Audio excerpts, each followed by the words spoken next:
बदलता है रंग आसमां कैसे कैसे, ये बात उस वक्त सच साबित हुई जब तेलंगाना से उर्दू को खत्म करने का ऐलान करने वाली रियासती बीजेपी ने टीआरएस को मौसर जवाब देने के लिए उर्दू जबान का सहारा लिया।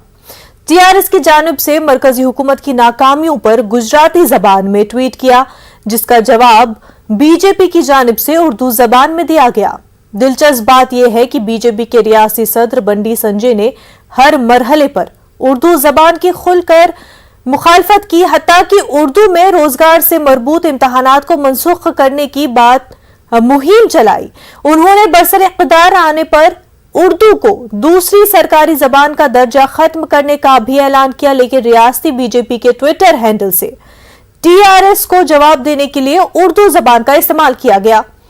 रियासती बीजेपी के ट्विटर हैंडल से उर्दू में टीआरएस के 10 नाकामियों का हवाला दिया गया। शायर ने कहा है, वो करे बात तो हर लफ्ज से खुशबू आए, ऐसी बोली वही बोले जिसे उर्दू आए।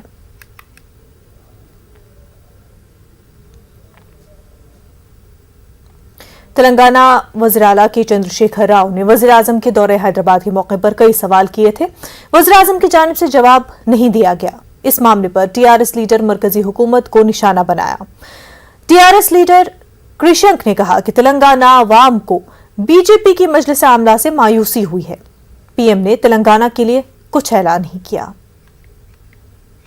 Could not dare to answer KCRG's questions.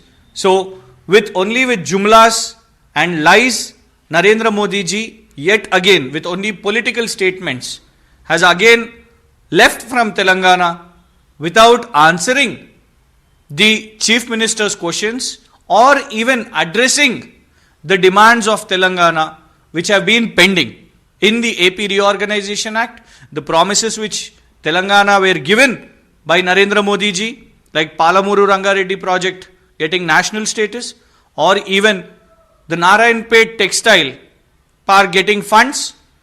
Till now these have been delayed by Narendra Modi ji and government of India. So overall, the Bharatiya Janata Party's meeting was a disaster.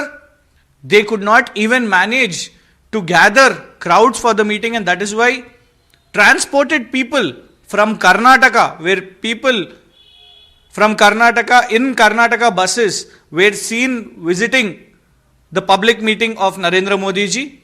The people of Telangana are disappointed over Bharatiya Janata Party's national executive meeting because it did not answer the crucial issues which are happening in the nation, and at the same time the whole meeting has not addressed the people of Telangana's interests. The other leaders who have only used that platform to accuse KCRG is only because KCRG has been raising people's issues against government of India, which we will continue to do. Telangana के वजीर खजाना T Harish Rao ने BJP मजलिस आमला में तेलंगाना हुकूमत को तनकीद का निशाना बनाने की मजम्मत की। उन्होंने कहा कि तेलंगाना हर जिले में पानी पहुंचाता है और फंड्स आ रहे हैं और मुलाजमत भी दी जा रही है। उन्होंने कहा कि तेलंगाना की तरक्की बीजेपी लीडरों को नजर नहीं आ रही है। मरकजी इदारे तेलंगाना की तरक्की का जिक्र कर रहे हैं।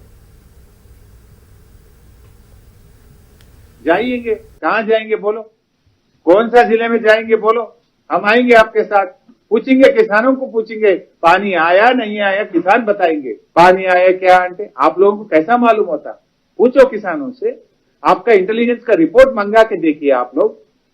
आप यहाँ बीजेपी कार्यकर्ता को पूछे तो क्या बोलेंगे, आप गांवों में किसानों को पूछो या आपके इंटेलिजेंस से रिपोर्ट मंगाओ, पानी आया नहीं आया बताएंगे आपको।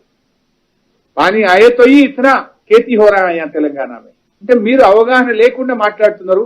మీకు ఇచ్చిన స్క్రిప్ట్ రైటర్లు తప్పు రాసిచ్చిండ్రు అని చెప్పి అనుకుంటారు కదా.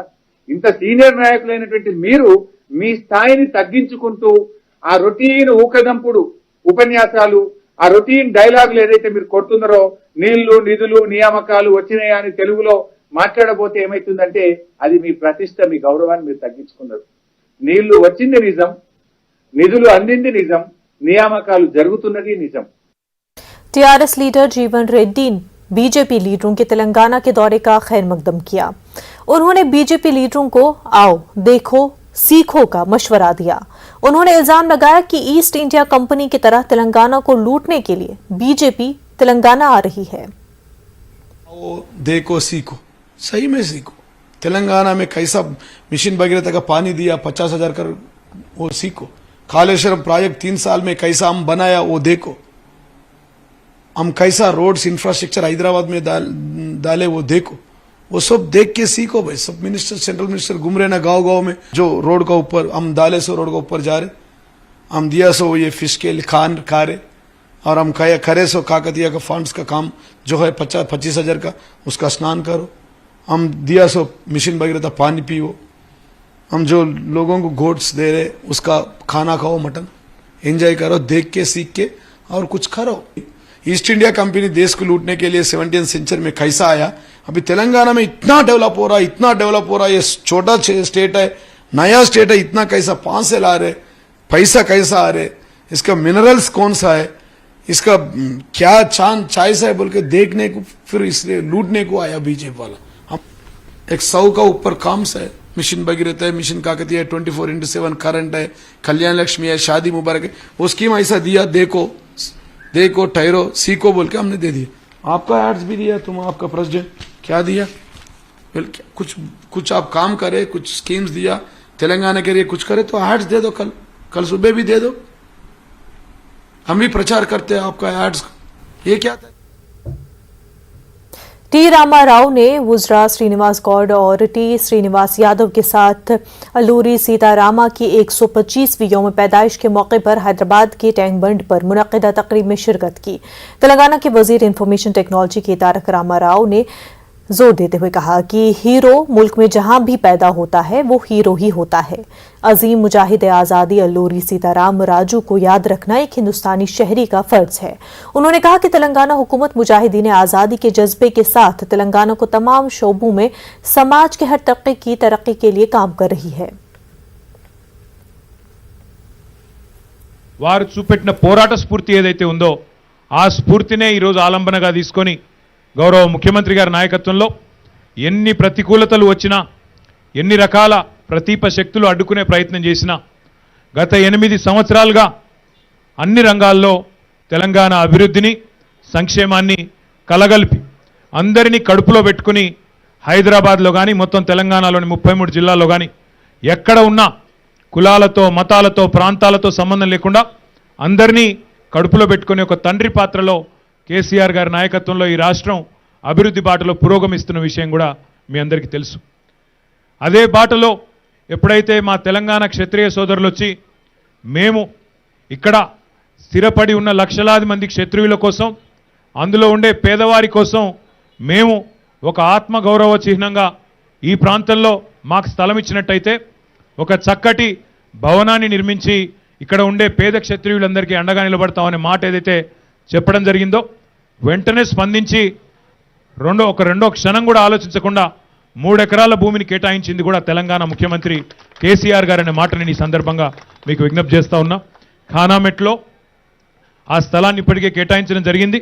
తొందరలోనే మరి అక్కడ భూమి పూజ కార్యక్రమాన్ని కూడా నిర్వహించి ఆ భవనాన్ని కూడా వెంటనే ప్రారంభించాల్సిందిగా నేను మిత్రులందరినీ కూడా కోరుతూ, తప్పకుండా ఆ భవనానికి మరి అల్లూరి గారి పేరు పెట్టడమే సముచితంగా ఉంటుందనే ఒక విషయాన్ని కూడా నేను విజ్ఞప్తి చేస్తూ మరి